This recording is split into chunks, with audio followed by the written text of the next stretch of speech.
The purpose of this research is to study Gran Fury with a perspective of surveying the medium behind the message, the advertising and commercial art techniques of the collective.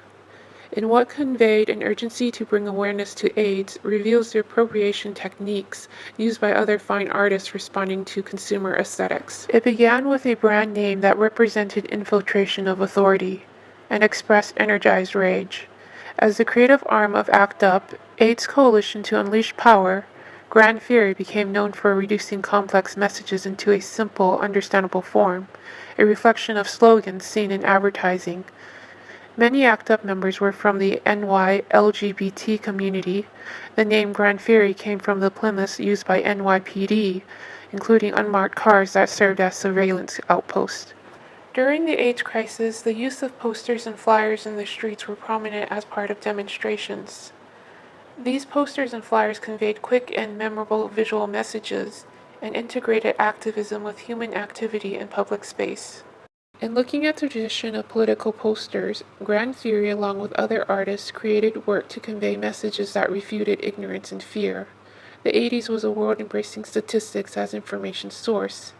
Here, the statistics of one AIDS death every half hour relies on the red hand, representing blood to frame the crisis.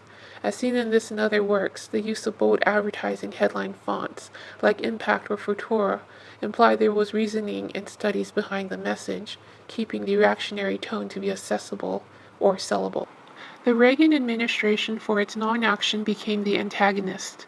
The poster refers to political cover-up referring to Watergate, and the pink eyes reflecting the pink triangle gave political leaders an image of horror figure, itself a play off 1980s appropriation of mid-century design.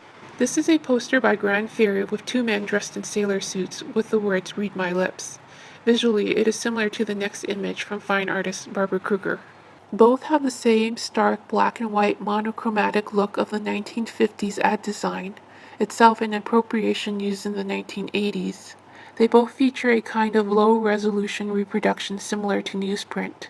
The text in both works use Futura bold, and the images are handcrafted before the age of computers, giving this a mid-century design that could be read as data collage subversiveness. Gran Fury was not afraid to play with traditional advertisements that were common visual references. This is Gran Fury's most iconic image. The slogan "Silence equals death" delivers the urgency of the AIDS crisis. Gran Fury shows how a media-saturated environment needed quick readability and phrases that capture the attention of the reader.